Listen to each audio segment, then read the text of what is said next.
Walchem, the world's leading manufacturer and innovator of water treatment controllers and metering pumps, has just released Walchem Fluent.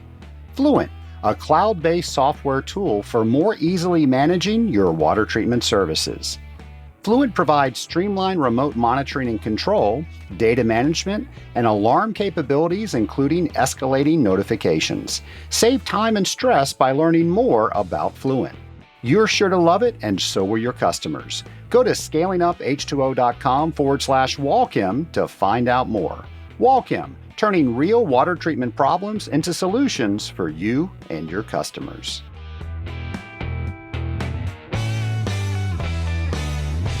Welcome to Scaling Up, the podcast where we're scaling up on our knowledge so we don't scale up our systems. Hello, Scaling Up Nation. Trace Blackmore here, your host for Scaling Up H2O, everybody's favorite podcast about the industrial water treatment industry. Folks, I got to tell you, I love doing this podcast, and I just love getting questions from the audience. I love getting technical questions, but I also love getting questions about how we do things on the show, or how I feel about certain things, or what I do in order to learn something else. So that's what today's show is going to be about. We're going to hear from some Scaling Up members, their questions, and they're just asking some general personal questions about how things get done with either Scaling Up H2O or with Trace Blackmore. So I hope you enjoy this show as much as I am enjoying making it. You know, I tell you, I love it so much because it tells me if people are curious about that kind of stuff, it means you really are enjoying the show. So that means I'm doing my job correctly. So thank you for that. Before we get into those questions, I want to talk about some of the things that we have going on. And listen, we have so much stuff going on. First thing we'll talk about, we talked about it last week. We're going to probably talk about it each and every week because I'm really excited about it, is the Association of Water Technologies Convention. It is a virtual convention. It is going to be September 30th through October 2nd. Folks, if you want to learn more about this virtual convention and you did not listen to last week's show, well, after you listen to this show, go ahead and go to the previous show, and the president of AWT, Tom Brandvold, tells us everything we wanted to know and didn't know to ask about this year's convention. Also coming up, we have WEFTEC, and if you don't know, WEFTEC stands for Water Environment Federation Technical Exhibit and Conference. That is going on the week right after AWT, October 5th through 9th. It is a virtual convention, and I know a lot of you have already signed up for that. A lot of you go to that each and every year. Going to be a little different this year. What isn't different in 2020? Let's face it. But it is a virtual convention, and you can still register for that show if you are interested. Now, during the exact same time, Industrial Water Week is October 5th through 9th. So that's right where we're coming off AWT, the same time as WEFTEC. This is an entire week of holiday celebration where we are celebrating being an industrial water treater. And as always, on Scaling Up H2O, we are going to be doing something special each and every day to celebrate Industrial Water Week. Now, you might have forgotten what are the days of Industrial Water Week, so your friend Trace Blackmore is here to remind you. Of course, we're going to celebrate pre-treatment on Monday, boilers on Tuesday, cooling on Wednesday, wastewater on Thursday, and then we wrap it up with careers on Friday. Now, this year, I am super excited about Industrial Water Week because we have paired with Industrial Water Week's founder, James McDonald. And James is helping us through the power of this podcast, make sure that we have the biggest celebration possible for all of us out there being industrial water treaters. Just because we've got COVID, just because we have a weird 2020, it is all the reason in the world that we are going to blow Industrial Water Week out. We are going to make this the best Industrial Water Week ever. We've got lots of things that we're working on with James that I know that you are going to love. We're going to make sure we include more on social media and encourage you to do the same thing. We're all going to be hashtagging pictures. We're going to be baking cakes. Folks, I've got recipes for you for Industrial Water Week. So I know everybody wants to know what cake recipe I'm going to share with you with that. So lots of things coming up.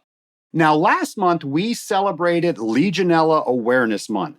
I don't know if that's the right thing to say. Celebrated, I don't know. But we held Legionella Awareness Month. And the reason that we did that in August was normally the NSF hosts the Legionella Conference at the end of every August. And of course, just like everything else, COVID happened and they moved the date. Now, NSF decided not to do this virtually. They actually moved the date to January 20th through 22nd. It's still going to be in Chicago, but since normally it's in August, we had an entire month dedicated to learning more about Legionella. We had some experts come on. We really talked about what we should know as professional water treaters with Legionella. Of course, that's not all we should know. We should always be learning more about every topic in water treatment, but especially Legionella. And then the last episode of the month, we answered your questions. Now, it's my hope that that was your springboard to start learning everything you can about that topic. And Legionella is one of those topics that we're always learning more about. So there's always something to learn. And folks, let me tell you, there is always somebody to teach it to.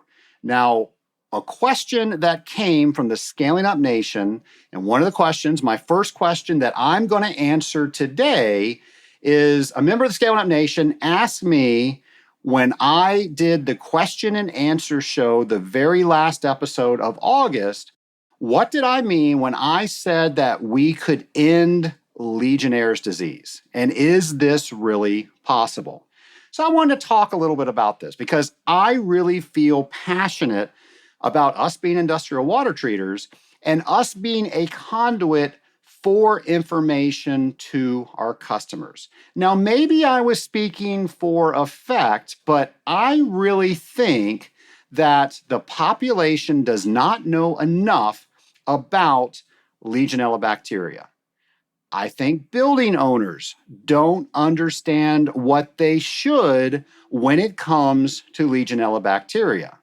And I think a lot of people just simply refuse to learn more or do anything because they don't have to, because it's not a law where they live, or they just simply don't understand it and they don't wish to care to understand it better.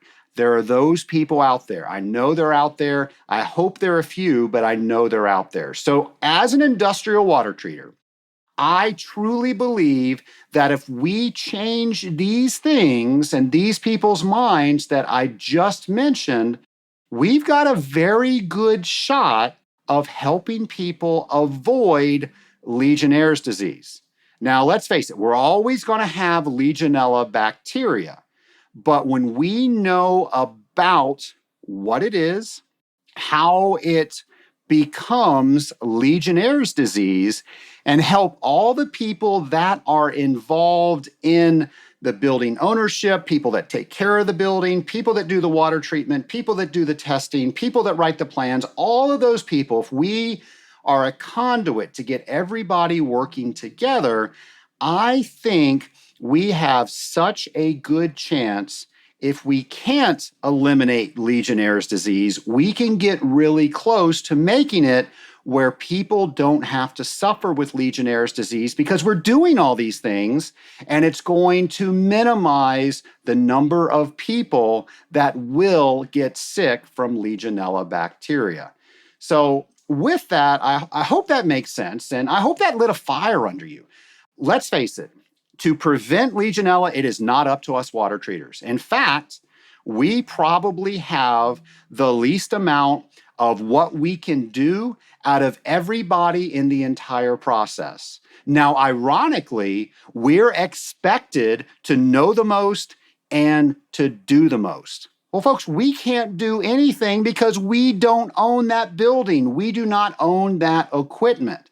It's up to the people that own that to make those decisions, to act on that, to execute those plans. And so many times they don't understand that. And by default, it falls back to the water treater. So this is something I think we can definitely end. Here's what we can end. That people don't understand that a proper water treatment program does not include Legionella prevention. Those are two totally separate things. A proper water treatment program makes sure that that system is running as efficient as it most possibly can, and it will last as long as it possibly can. It has nothing to do with Legionella bacteria. Now, somebody's listening and say, but Trace, I've heard you say the 4 legs of water treatment is corrosion control, scale control, microbial control, and dirt and debris. And hey, Legionella bacteria is a microbe. Okay, well, you are right. But let's look at what a water treatment program does. It simply makes sure that we do not make the system work harder than it needs to, so it's more expensive to run, efficiency, and we want to make sure that that system can last as long as it possibly can. It is not to eradicate a very specific species of bacteria. So I think if we do a good job as industrial water treaters, explaining that to our clients, letting them know that we have information that they need to know, but it's up to them to act on it, I think we are going to take a really big stab of that very big statement that our member of the Scaling Up Nation asked me about. When you think about it, we have so many topics that we industrial water treaters are expected to be knowledgeable about. Legionella is just one of them. So it's my hope you can hear the passion that I have for learning in my voice. It's my hope that you can hear the passion that I have for our industry, water treatment, in my voice. And it's my hope that that is an infection in 2020 that you do want to catch, and you will start, if you're not already, trying to learn something new every day. But hey, don't just learn it, teach it. Another question from a Scaling Up H2O listener asked about the webinars that we did over the stay-at-home orders.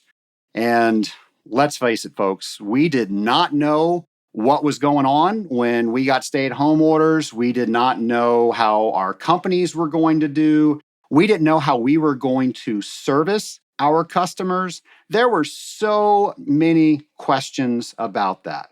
Now, myself, when I have questions, I look at how I can devour information. And I've told you several times that in addition to myself starting the Rising Tide Mastermind, I myself have been a member of a mastermind for just about 10 years.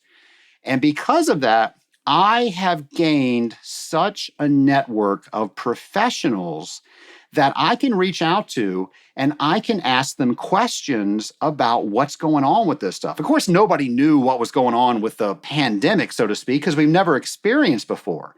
But I had people I could reach out to for HR. I had people I could reach out to for finance. I had people that I could reach out to ensure the things that I was doing was having a positive effect on the people that work here, on the people that listen to me on the podcast.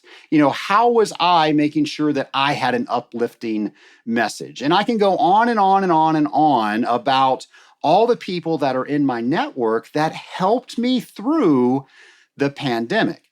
Well, of course, what we did, Scaling Up H2O partnered with the Rising Tide Mastermind, and we hosted 13 webinars on a whole host of topics to help us all deal with how we get through the pandemic. And then, of course, now months later, we're still getting through the pandemic. But hey, you know what? We did it. We're doing it. We're getting smarter as we're going through it. And the information that we had back then, it's still true today, but of course, we're getting more information to make it even better. So all of that is so I can set up our question from a Scaling Up H2O Nation member, and they want to know a question about a webinar that I did back during that time. And by the way, if you want to see those webinars, you can go to scalinguph2o.com, go to our resources page, and you can see all the webinars that we did there. And hey, thank you so much for all the people that told me that that was just what they needed. They were able to get some great advice, and that allowed them to make some better decisions. So here's the question from the Scaling Up Nation member. His question is about the webinar that we did on Zoom conference calls. And he wants to know, how do you actually test to make sure all your stuff works and basically do a mock Zoom call before the actual call? So if you have not seen that webinar, I gave you about 20 tips that I've learned over the years of using Zoom. You can find that on the resources page. But you can also listen to it because I turned it into a podcast. That was episode 142. And my recommendation on episode 142 on the webinar is that you test all your stuff before you go live in front of an audience. Do you want to know that you have something that's not appropriate in your background? Well, what are people going to see in your framed background? You can try that out. Is your internet connection strong enough to do video? Try it out. Is your microphone working? Is your video working? Do you have good lighting? All that stuff you should have already had tested, fixed, and working before you log on to your actual Zoom call. Well, folks, here's how you do that. So with Zoom, simply go to zoom.us/test, and they've got a mock call set up for you. You can test all your equipment. You can try your internet connection. You can share your screen and look at your processor usage on the Zoom settings. You can do all of that stuff to make sure that you are having the best conference call on Zoom that you can. Now, Zoom is the one that I'm most familiar with, so that's the only one that I can speak of, but that was the one that episode 142 was on. So there you go, Scaling Up Nation member, zoom.us/test. Another Scaling Up Nation member wants to know what my favorite Scaling Up H2O episode is. Well, that is a hard question. I can definitely tell you which episode is my least favorite, and that's number 1. I recently did an episode where I encourage people to go back and listen to episode 1 because I truly think I've improved over 150 something episodes. And because of that, I hope that shows you that when we try something new, we're not expected to be good at it. But if we keep practicing, just like our jobs as industrial water treaters, I'm hoping you try something new each and every day. And if you refine it each and every day, imagine the impact that you are going to make on our industry. Okay, totally avoiding the question, right? So, tough question. I'm not sure I really have an answer for you. I really can't think of one that I think is above the others. I'm very fond of all the episodes. I love the guests that come on Scaling Up H2O. So many people are willing to freely share their knowledge, to let us know how we can do something different, how we can do something better, or just simply inspire us to do better. So it's hard for me to choose any of those. But when I do think back on an experience and all the emotions that come with recording an episode, I can answer your question that way. And that would, without a doubt, be episode 92. Now, this was the episode where I share my entire experience from start to finish on how I did my TED Talk. And for those of you that did not listen to that episode, I encourage you to go listen to it because I did not know what I was doing. It was a totally new subject for me as far as how to do a TED Talk. I listen to TED Talks all the time, but I never did one myself. And doing a TED Talk was so far out of my comfort level. And I really got nervous when I was preparing the TED Talk, when I had to deliver some of the test run-throughs of the TED Talk, and especially when I got up there on center stage and I started to deliver what I was going to say. The TED Talk was definitely one of the most emotional episodes I did. There was so much covered in it. One, I'd always wanted to speak at Tim Fulton's Small Business Matters conference, and I was kind of hinting around that. And I asked him how many speakers he had. Did he have enough speakers? He said, yep, we got it all covered. And then he came back to it and he said, well, Trace, why do you ask? And I said, well, I've always wanted to speak at your conference. And he said, Trace, I made a mistake.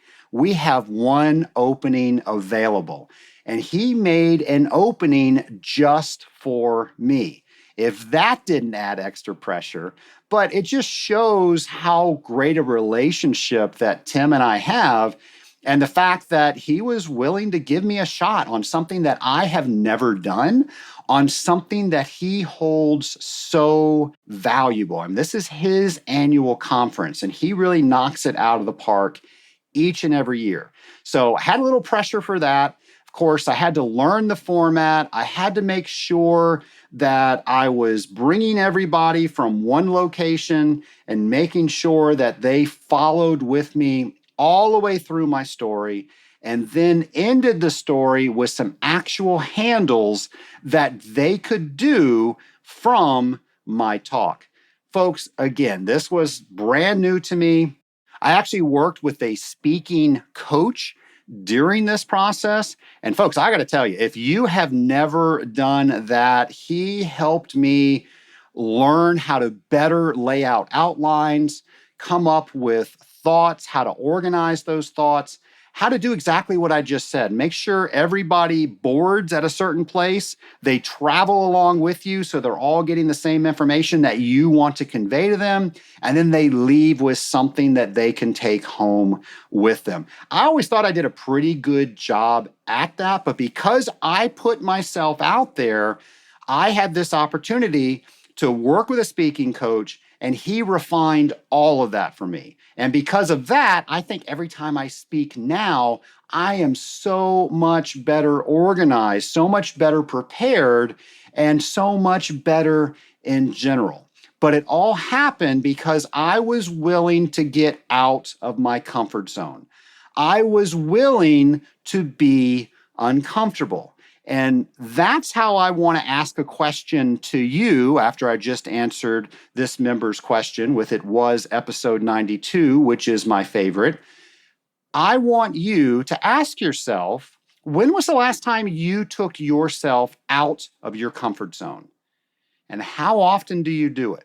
How often do you do something that makes you a little bit nervous? And folks, if you're not doing that often, I am going to suggest you're not pushing yourself enough.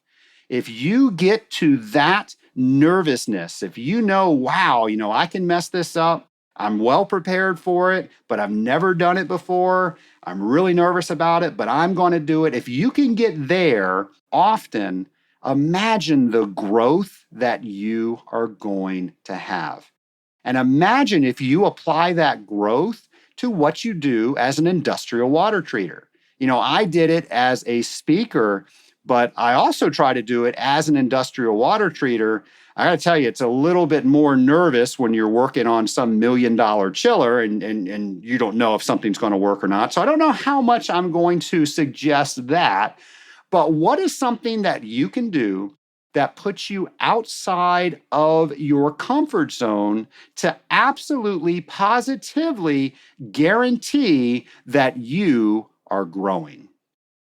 As I was speaking, I was thinking of some of the comments that I received on episode 92.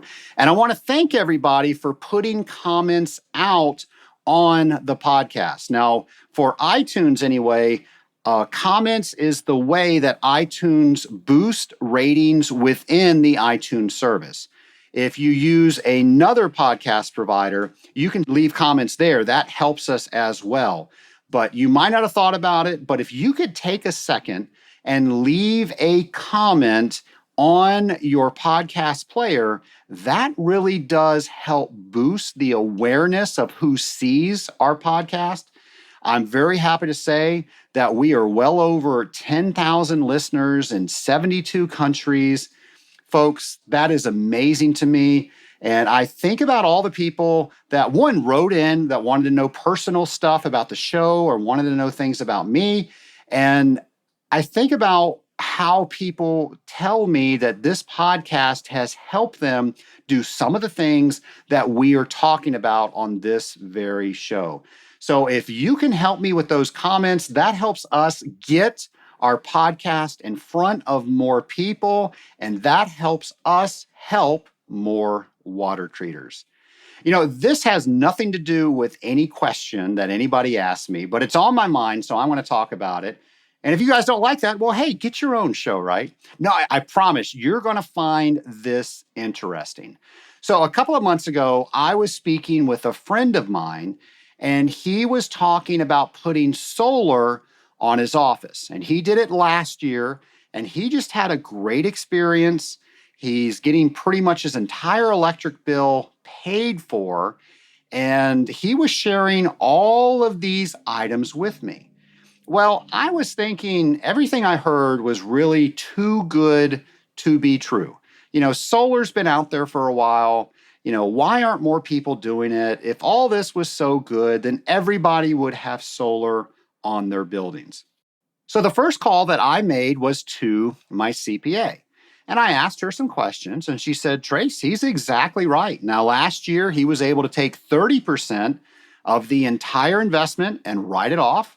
She said, this year, if you do it in 2020, you could take 26%, and that goes down again next year.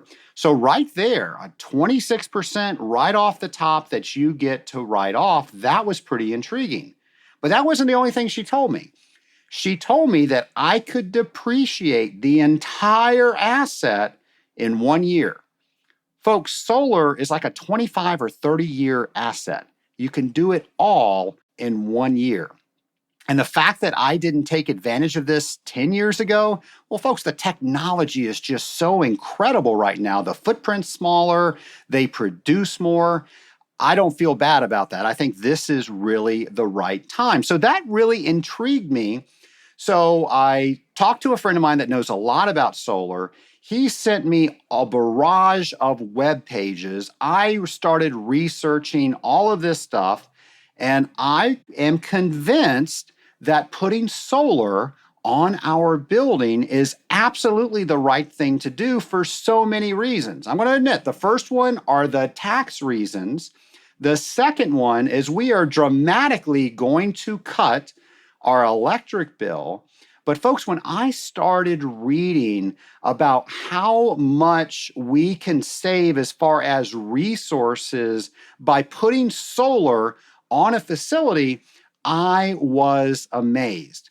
Now, I know water goes into making the solar panels, but when you look into how much water you can save by making your own electricity and then allowing that water to be used someplace else, it was really astonishing how much water you could save. And I know we talk about water conservation a lot on this show. I never dreamed that solar would help us get there. And I also know we have people that listen to the show and they define green very differently. They think green is saving the planet. Well, folks, if that's what you think, great, it does that. Other people think green is how much money I've got to pay in order to buy these resources. Well, folks, the less you have to buy, the more green you have to save, the more green you get to put in your pocket. So I don't think we need to have that argument. We all want to pay less and we all want to use less. This is an option for us to do. So I'm just so excited about all this information, and I've done all this research. All of this to say that I am going to do an episode letting the Scaling Up Nation know what I found out about solar. And I think you're going to be just as surprised as I am. And if you do it within the next year or so, you get to take advantage of the tax benefits that are available out there. Of course, I'm talking to our US listeners, but I'm sure there's probably some other plans out there for other countries where you're listening to this podcast as well. So, more to come on that, and that show will be coming up in a couple of months. Again, I mentioned this in the top of the show. I'm super excited about the AWT convention. I'm excited that we are going to be exhibiting at the AWT convention this year. That's right, we purchased a virtual booth. Trace, what is a virtual booth? Well, I'm finding that answer out each and every day, but I'll tell you what we are doing is we are trying to connect with everybody that goes to the convention.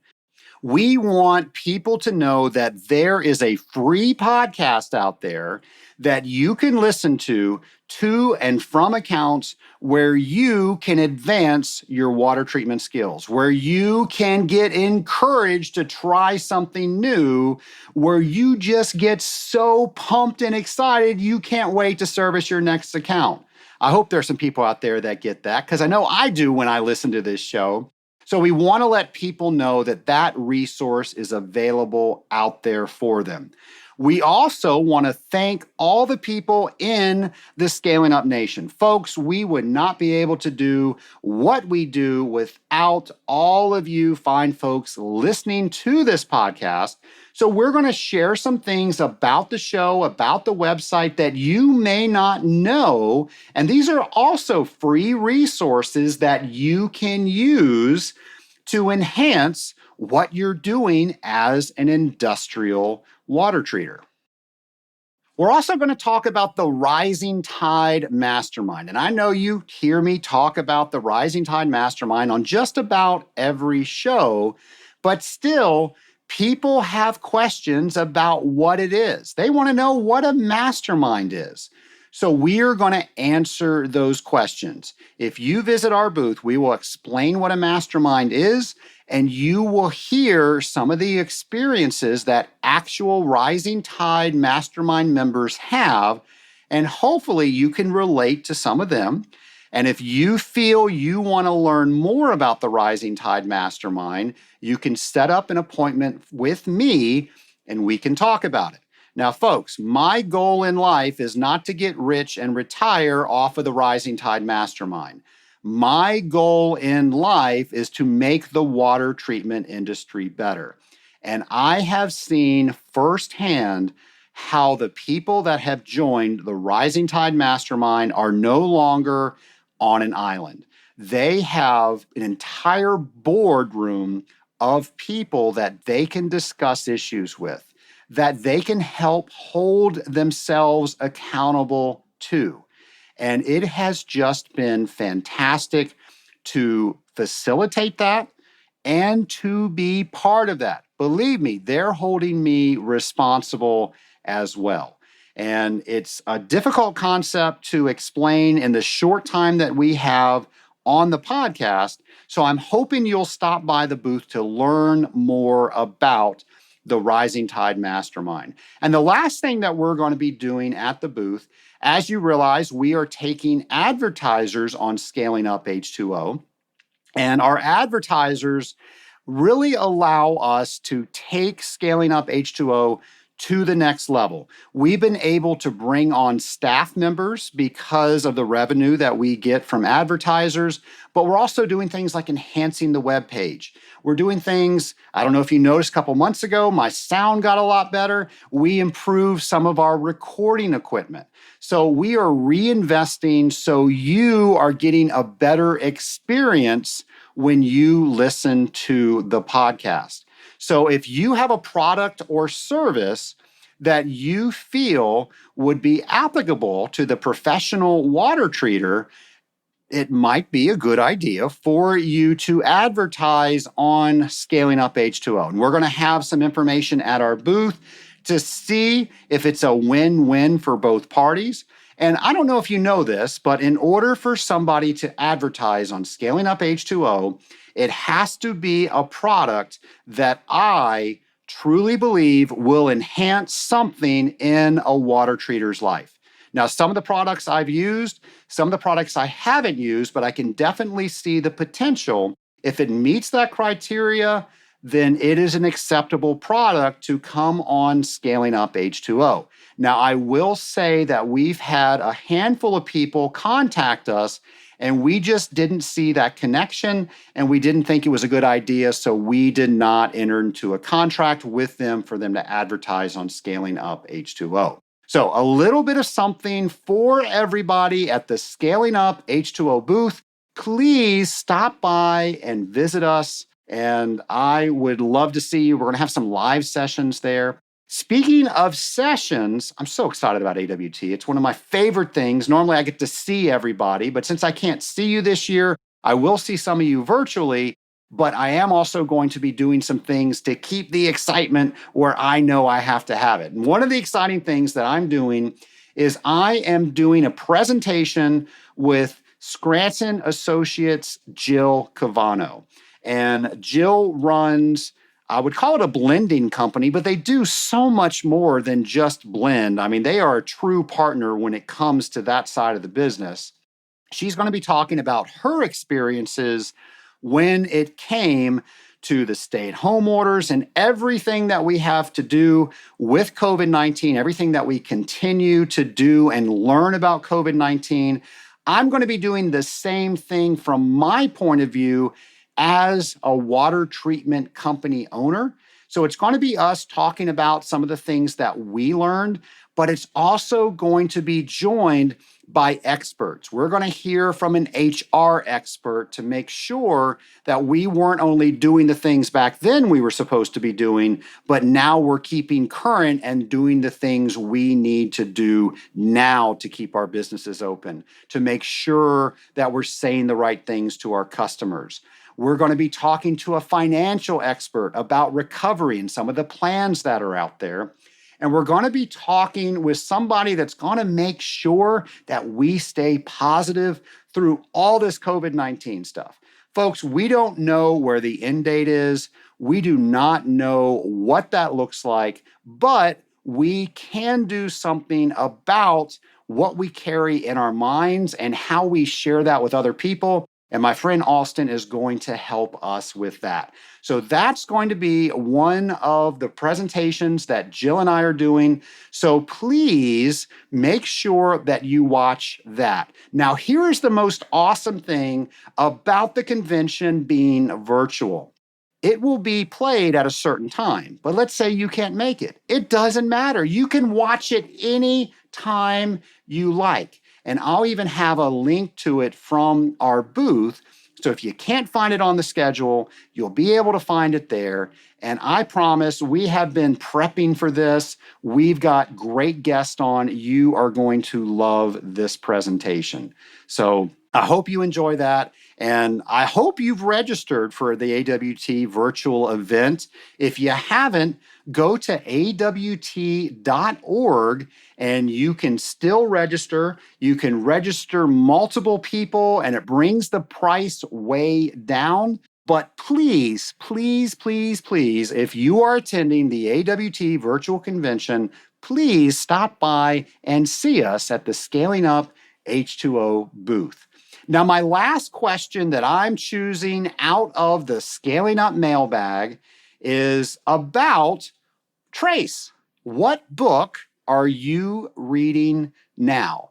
And I know I talk about this book a lot, and I know you think that I'm not telling the truth. I don't read it that often, but I really, truly am reading The 7 Habits of Highly Effective People.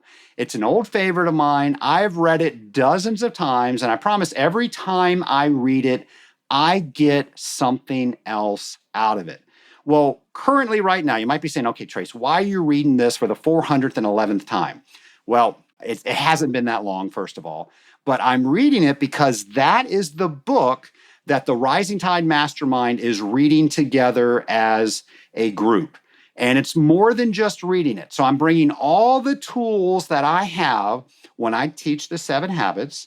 I'm making sure that I explain the content. All the members are getting together. And because of that, we're getting so much more than simply just reading the book. So, of course, I'm facilitating through the book. I'm leading some of the discussions, but also other members are leading discussions. We're asking questions to make sure we truly understand what Dr. Covey is trying to convey. We're then looking at our personal and business situations and seeing how we can apply that information. And we're holding each other accountable that we don't at least read it, we actually do something with it. Folks, I have read this book several times. I have worked with a lot of people with 7 habits in the background, but I have to tell you, this by far has been my favorite experience in reading and working with the 7 habits of highly effective people. The folks in the mastermind are really getting into it. They're really enjoying it. They're pushing me for more information, which means I really have to bone up to know what I'm talking about. And I'm learning more because of that. I can see results in other mastermind members of things that they're doing. We've got a set of cards where we will send out and ask members to focus on a particular area during a day. And then people come back and they'll comment on that. And people are just doing tremendous things that is making them move the needle in their personal life, on their business life. And it's just so very exciting for me to see it. So I would say that the book that we are reading now, and now you know why we are reading it, but it's The 7 Habits of Highly Effective People. Folks, if you have not read this book, well, one, you can join the Rising Tide Mastermind. And let me say, it's not just you join the Rising Tide Mastermind. You have to do an interview. You have to, I want to say, pass that interview, because if you're not committed to be a part of that group, so you bring that group higher as being a member of it, well, folks, you're not going to be able to become a member of that group. And it's not membership for everybody, and it's not for everybody. Some people think what I'm talking about is just horrible, and that's okay. But if you do join relatively soon, you would be able to experience how we're doing the 7 habits of highly effective people. And I'm willing to bet that after we read maybe another dozen books or so, we'll probably circle back to the 7 habits, because again, there's just so much to get out of it. But you don't have to be a member of the Rising Tide Mastermind to read the book. You can read the book.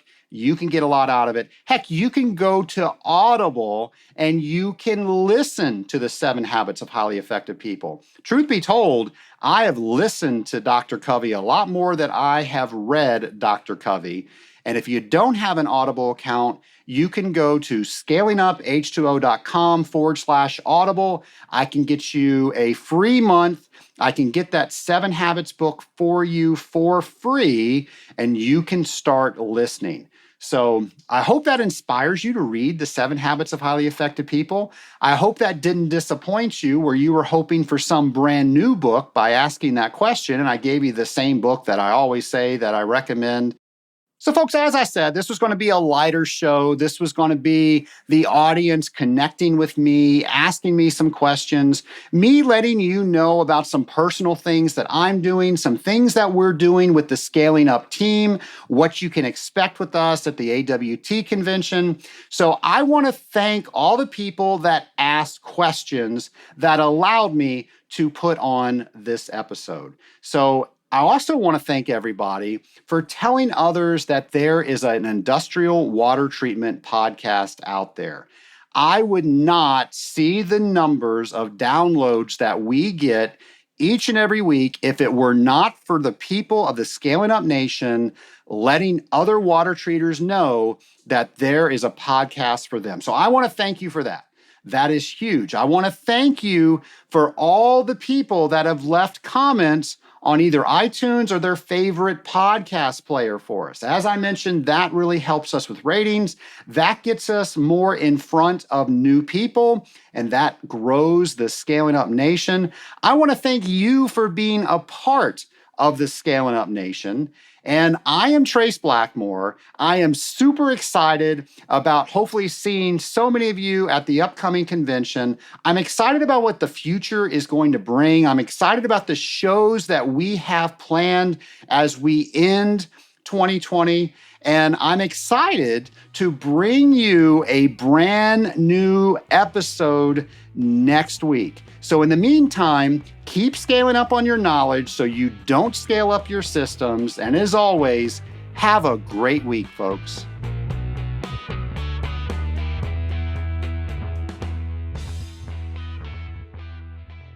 On episode 136, we gave you an inside look at what happens in the Rising Tide Mastermind. Friend of show Mark Lewis was asked why he joined the Rising Tide Mastermind, and here is his reply.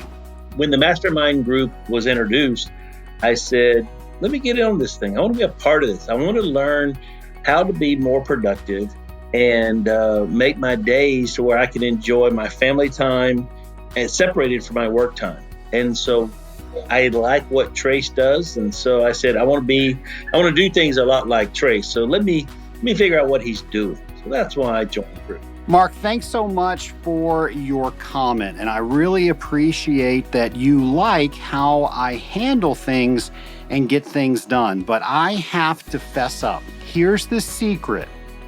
I've had a lot of help being able to negotiate all of the different tasks that I'm asked to do and make sure that they get done. And that wasn't all me. That was because I decided years ago, almost 10 years ago, to join a mastermind group. And I've been meeting with that group on a regular basis since that time. Now, what we do on that group is the same thing we're doing in the Rising Tide Mastermind. We are helping each other get further faster. We're helping each other with our issues. We're giving each other tools that maybe the other person doesn't have, and we're letting each other ask each other for help, and we're giving help. Folks, that's what a mastermind is all about. And I truly feel that we are not built to do life alone. And the secret to being successful is getting with people that can help you to that success. I urge you to see if the Rising Tide Mastermind is right for you. Go to scalinguph2o.com/mastermind to learn more. And if this group is right for you, please schedule an appointment with me. If this group is not right for you, please find one that is. Again, we are not built to do life alone.